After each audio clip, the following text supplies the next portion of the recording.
Hello and welcome to Mitcham Road Cemetery here in Croydon in South London, England.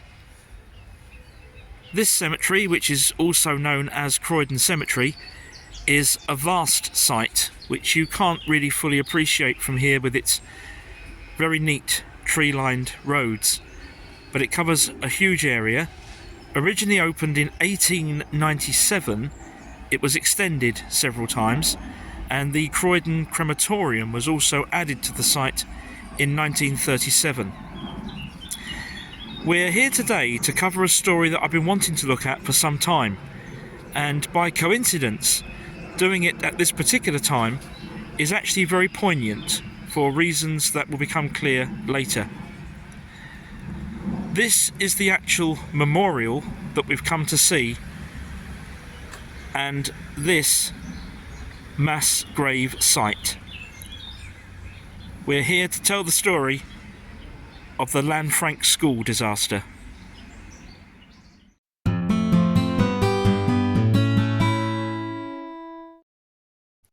Today, Lanfranc School is officially called the Archbishop Lanfranc Academy and is co-educational.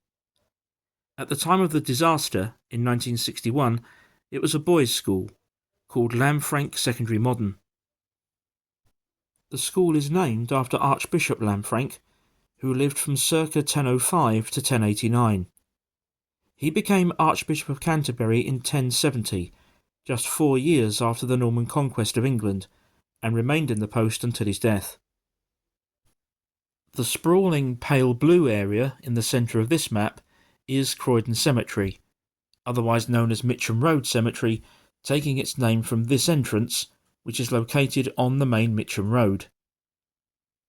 Lanfranc Academy is actually right next door and can be seen here.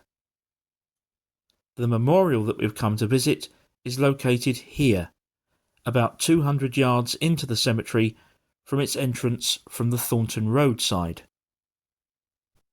The disaster itself took place on the 9th of August 1961.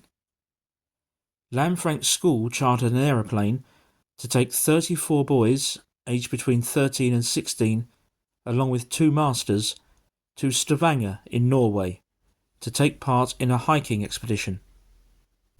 The aircraft departed from London Heathrow Airport at around 1:30 that afternoon, bound for Stavanger Solar Airport, a journey that should have taken around 2.5 hours. The aircraft itself was an Eagle Airways Vickers 610 Viking 3B, identical to the one shown here. In addition to the 34 boys and 2 masters on board, there was also a pilot, co-pilot and stewardess, making a total of 39 people. Without warning, shortly before 4:30 that afternoon, and while still around 21 miles short of its destination, the aircraft crashed into the side of the Holtea mountain at an elevation of around 1,600 feet, just a little way below the summit. The aircraft broke apart on impact, and there were no survivors. Not only was the crash site isolated, but it was also 15 miles from the aircraft's designated flight path. As such, the combined British and Norwegian search and rescue efforts initially struggled to locate it. It would take 15 hours before the crash site was finally spotted by a Royal Norwegian Air Force helicopter. It very quickly became obvious that this was not going to be a rescue operation, but a recovery. And these haunting photographs show the preparation of stretchers and the carrying down of the bodies from the mountainside. The fragmented wreckage of the aircraft tells its own story. Those on board never stood a chance. To this day, many people remain dissatisfied with the results of the subsequent inquiry, but the official line from both Britain and Norway remains that the aircraft crashed due to a deviation from its prescribed flight path for unknown reasons. In matching coffins of Norwegian wood, the bodies of the 36 passengers and 3 crew were repatriated to England. Lanfranc Secondary Modern received its dead into the school hall, which, as this photograph shows, was temporarily converted into a chapel of rest. A screen placed around each coffin to provide a degree of privacy. The bodies of one master and one pupil were cremated and handled separately, but a mutual decision was quickly reached that the other master and 33 boys should be buried together in a mass grave with a permanent memorial raised at the site. The funeral was arranged for the 17th of August 1961, just 8 days after the disaster. Marshalled by the local police, the huge cortege departed from the school and made its way along streets lined with thousands of people who had come to pay their respects. Slowly the cars made their way to the local church of St. John the Evangelist, where the funeral service took place.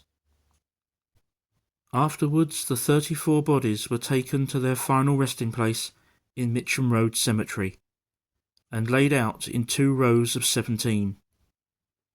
An interment service was conducted and the burial was concluded.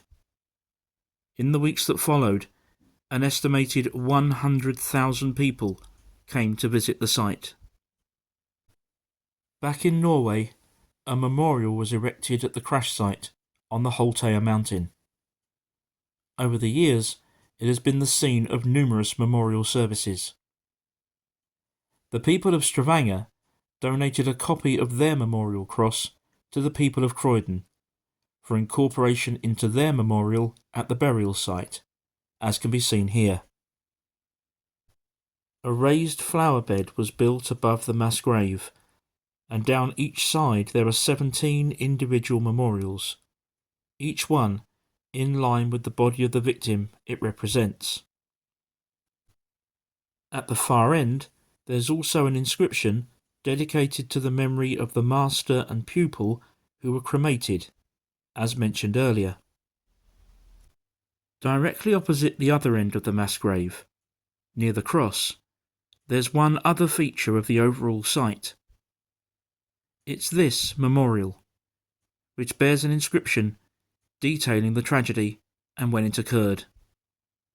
But sadly, like the rest of the site, after all these years, it's now become somewhat tired and in need of repairs.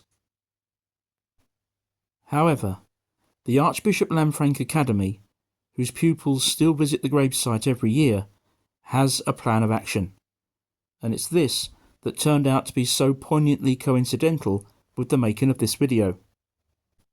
Having begun in March 2025, they're running a year-long fundraising campaign.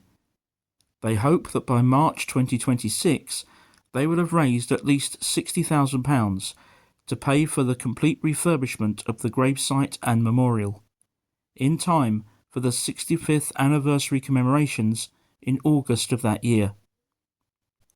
On screen now, and again in the description field for this video, you'll find a link to a page on the Academy's website which is dedicated to the disaster. There you'll find a lot more information, as well as links to 2 videos.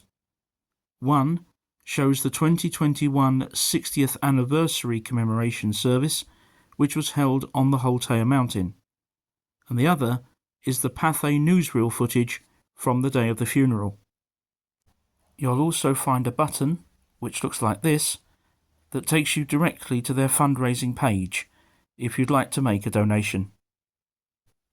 Before we conclude this video, we should also take a moment to remember the other 3 victims of this disaster, the aircraft crew. In addition to the pilot and co-pilot, there was also the stewardess. She herself was aged just 22 and was the tragedy's only female victim.